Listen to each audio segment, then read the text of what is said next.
Ada yang bilang si Zara Kairina ini dimasukkan ke dalam mesin cuci selama 2 jam. Walaupun mayatnya sudah 24 hari berada di dalam kubur, tapi masih utuh dan masih seperti baru kemarin dimakamkan.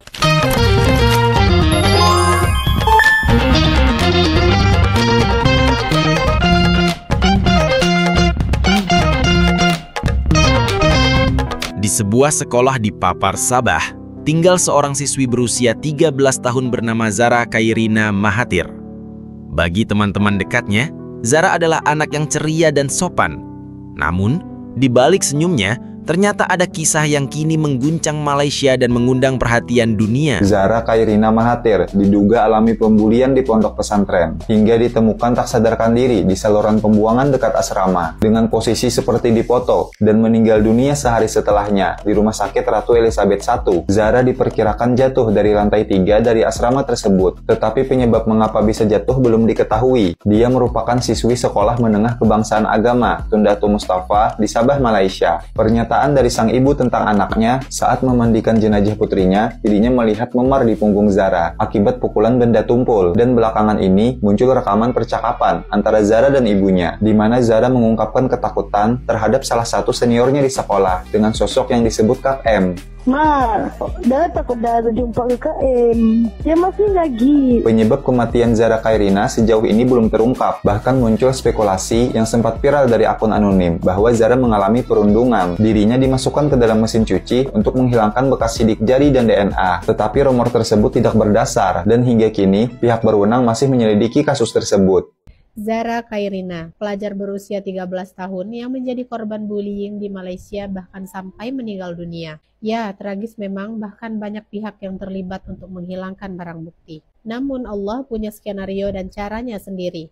Alhamdulillah makam Zara Kairina akhirnya digali kembali untuk kepentingan autopsi. Walaupun mayatnya sudah 24 hari berada di dalam kubur, tapi masih utuh dan masih seperti baru kemarin dimakamkan. Bahkan yang membuat orang jadi amazing adalah aroma wangi yang dikeluarkan oleh jasad Zara Kairina. Sedangkan menurut penelitian, jasad yang sudah 24 hari dimakamkan itu akan mengeluarkan aroma yang busuk. Jadi sudah pasti barang bukti itu akan sulit untuk ditemukan. Tapi ada hal yang dilupakan, bahwa Allah Maha Kuasa, Allah Maha menentukan segala caranya. Walaupun sudah dirancang dengan berbagai cara untuk menghilangkan barang bukti, bahkan mereka mau lari kemanapun, tapi mereka lupa bahwa mereka masih berada di atas bumi Allah. Kepada para pembuli Zara dan juga kepada setiap orang yang bersiasat untuk menghilangkan barang bukti, bahkan memutarbalikkan fakta, mengarang cerita, kalian harus ingat bahwa dosa kepada Allah masih bisa meminta ampun kepadanya. Tapi jika dosa terhadap manusia, kalian harus berwaspada. Sedangkan Zara sudah meninggal dunia, jadi dengan siapa kalian akan meminta maaf? Sedangkan kalian para pembuli, kalian masih muda dan masih belia, perjalanan kalian masih sangat panjang. Tapi kalian sudah terlibat kasus kriminal, bahkan sampai menghilangkan nyawa orang lain. Ada yang bilang si Zara Kairina ini dimasukkan ke dalam mesin cuci selama 2 jam. Tetapi informasi yang dapat kita baca di berita bahwa si Zara ini meninggal bukan karena dimasukkan ke mesin cuci, melainkan karena terjatuh dari lantai 2 ataupun lantai 3 asrama yang ditinggali olehnya. Jadi sebelumnya di tanggal 16 Juli 2025 ada seorang anak perempuan bernama Zara Kairina yang ditemukan dalam kondisi miris di bawah asrama ya teman-teman. Dugaan awal menyebutkan bahwa si Zara ini terjatuh dari asrama tersebut. Tapi makin kesini makin keluar fakta baru, di mana ada yang menyebutkan bahwa si Zara Kairina ini meninggal bukan karena jatuh dari asrama, melainkan karena kasus bullying gitu ya teman-teman, yang dilakukan oleh temannya. Karena saat pihak keluarganya si Zara ini sedang memandikan jenazahnya si Zara, keluarganya ini menemukan luka lebam dan luka lainnya di bagian tubuh si Zara ini, sehingga menyebutkan ataupun membuat spekulasi bahwa Zara ini bukan meninggal karena jatuh dari asrama, melainkan karena dibully. Ada yang bilang si Zara Kairina ini dimasukkan ke dalam mesin cuci selama 2 jam gitu teman-teman. Tapi berita yang dimasukkan ke dalam mesin cuci itu belum terkonfirmasi bahwa itu benar teman-teman. Masih diselidiki oleh pihak berwajib di Malaysia.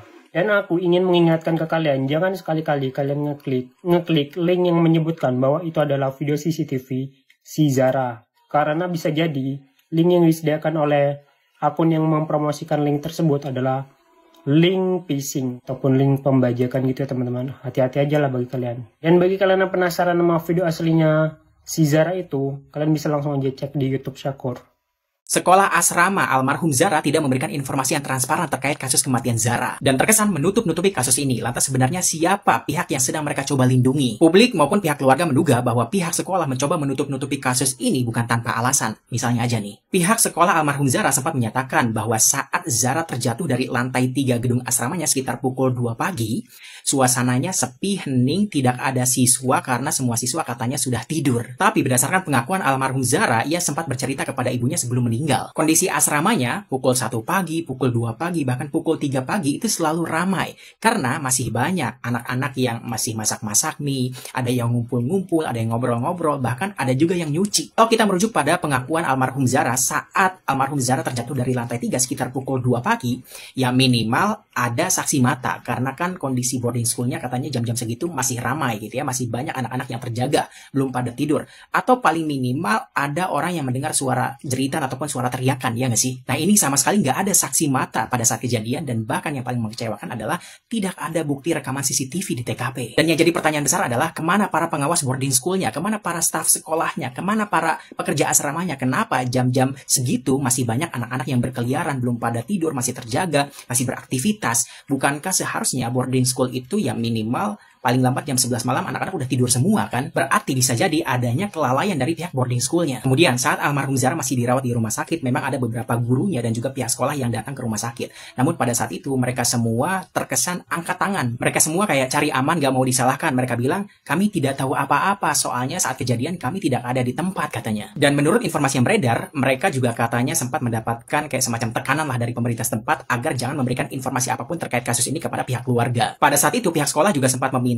ibu dari almarhum Zara untuk tidak membuat laporan polisi. Alasannya karena pihak sekolah sudah buat laporan katanya. Jadi pada saat itu ibu dari almarhum Zara nurut aja apa kata sekolah. Dia tidak langsung membuat laporan polisi terkait kasus anaknya ini. Dia baru membuat laporan polisi setelah anaknya meninggal dan dia menduga bahwa kematian anaknya ini tidak wajar. Selain itu pihak sekolah juga sempat meminta ibu almarhum Zara untuk membawa jenazah Zara ke sekolah untuk disolatkan di sana sebagai bentuk penghormatan terakhir katanya. Ya ibunya nggak terima dong. Ia bilang anak saya ini bukan kucing yang bisa dibawa ke sana kemari. Saya mau mensolatkan anak saya di rumah saya sendiri. Sebagai pihak sekolah Anda seharusnya bertanggung jawab karena anak saya mati di sekolah Anda tanpa diketahui penyebabnya. Dan gilanya lagi saat proses pemakaman almarhum Zara, datang perwakilan sekolah melalui staf sekolahnya bilang sama ibunya almarhum Zara, katanya kalau bisa kasus ini jangan diviralkan ya. Mendengar itu ibunya almarhum Zara emosi dong. Dia bilang sebagai ibu saya punya hak untuk mengetahui apa penyebab kematian dari anak saya. Saya tidak memviralkan, saya hanya ingin mencari keadilan untuk anak saya. Adapun hal lain yang membuat ibu almarhum Zara kecewa terhadap pihak sekolahnya adalah saat ibunya akan mengambil barang-barang milik almarhum Zara di boarding schoolnya,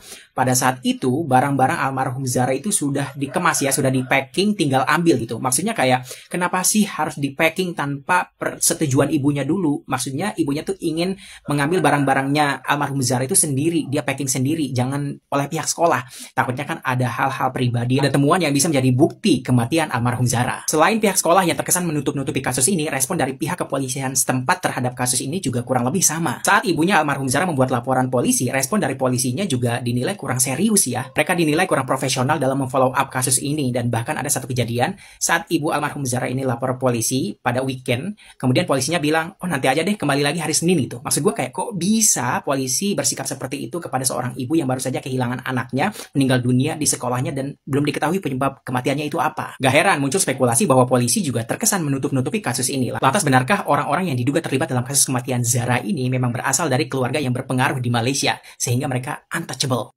Tiada jeritan, tiada cahaya, kau rebah dalam gelap derita. Siapa yang tahu apa yang terjadi? Siapa yang kejam, siapa bersalah kini? Justice for Zara Cairina, bukan sekadar nama di pusara. Tangisan ibu jadinya lelah, kita bangkit demi kebenaran nyata. Justice for Zara Cairina, di langit Sabah yang saksi luka. Bully itu pembunuhan senyap, hari ini suara kami takkan senyap. Justice for Zara Cairina, bukan sekadar nama di pusara. Tangisan ibu jadinya lelah, kita bangkit demi kebenaran nyata. Just for Zara. Ma, dah takut dah jumpa KKM. Dia masih lagi. Apa jangan itu nak? Kalau itu dah minta tolong ada orang ni kan.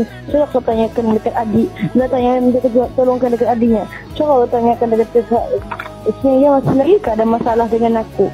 Lepas tu KKM dia bilang ya aku masih lagi nak maafkan Zara. Ma, dia kepadam nama Mora dia beli karbi tu. Belum. Minta tolong orang ni dah dapat, Mak. Dah sudah padam. Lepas tu dibuatnya berarti. Ada lagi? Iya. Kalau yang buat juga macam mana? Itu yang pernah bilang. Kalau aku touch kau ni berdarah-darah kau ni ya. Kalau yang buat nak apa yang jadi? Kubur adik Zara Khairina akan digali semula petang ini di Sipitang. Kes yang amat sedih. Adik Zara meninggal pada 16 Julai. Hari ini sudah 9-10 Ogos. Dah hampir 25 hari dah. Apa yang akan berlaku kepada mayat adik Zara? Proses perebutan mayat ada beberapa fasa dan mula-mula dari 0 sampai 3 hari mayat akan jadi keras dan sel dalam badan akan mula mati dan rosak. Dan lepas itu 4 sampai 10 hari mayat akan mula kembung kerana bakteria dalam badan akan mula menghasilkan banyak gas yang berbau kuat. Dan lepas itu 10 sampai 25 hari atau ke atas proses perebutan aktif dan juga lanjutan akan berlaku. Semua tisu lembut pada kulit dan juga badan akan hilang sampai bahagian otot dan juga ada bahagian sampai tulang. Dan sekarang dah hampir 30 hari. Pakar forensik boleh ambil sampel daripada mayat atau apa-apa tisu yang masih ada, boleh hantar ke lab untuk buat ujian toksikologi. Tengok ada apa-apa racun atau tidak. Atau pakar forensik boleh tengok tulang mayat. Tengok ada apa-apa kecederaan atau apa-apa trauma. Justice untuk adik Zara. Semoga ada keadilan dan semoga ada kebenaran dalam kes ini. Jika dapat persoalan, boleh komen di bawah. Jangan lupa follow, like, comment, save. Terima kasih. Pada dini hari 16 Juli 2025, sekitar pukul 3 pagi, keheningan asrama pecah. Zara ditemukan tak sadarkan diri di dekat saluran air bawah bangunan. Ia dilarikan ke Rumah Sakit Queen Elizabeth I, namun nyawanya tak tertolong. Keesokan harinya, Zara meninggal dunia. Awalnya, polisi menyebut ia terjatuh dari lantai 3 asrama. Namun, kecurigaan muncul ketika sang ibu melihat memar di punggung Zara saat mempersiapkan pemakaman. Tak lama, sebuah rekaman suara berdurasi 44 detik tersebar. Suara yang diduga milik Zara mengaku takut pada seorang kakak kelas KM yang pernah mengancam akan membuatnya berdarah. Publik pun mendesak keadilan. Tidak hanya dari Malaysia, gelombang simpati dan tuntutan datang dari berbagai negara. Warganet dari Indonesia, Singapura, Brunei, hingga negara-negara Eropa bersuara lantang. Kebenaran untuk Zara harus terungkap. Kini, Zara telah pergi. Hasil otopsi menyatakan ia meninggal akibat jatuh. Namun, cerita dan tanda-tanda yang mengiringinya tak mudah hilang. Keluarga merasa masih ada yang belum terungkap dan masyarakat berharap kebenaran akan menemukan jalannya. Suara dukungan tak hanya datang dari Malaysia. Dari berbagai belahan dunia, orang-orang ikut menuntut keadilan. Media sosial dipenuhi doa, dukungan, dan seruan untuk mengusut tuntas kasus ini. Nama Zara Khairina kini melampaui batas negara, menjadi simbol perlindungan terhadap anak dimanapun mereka berada. Bagi sang ibu, kehilangan Zara adalah luka seumur hidup. Senyum, tawa, dan suaranya kini hanya tersisa di kenangan. Bagi kita semua, kisah ini menjadi pengingat bahwa sekolah harus menjadi tempat aman, bukan sumber ketakutan.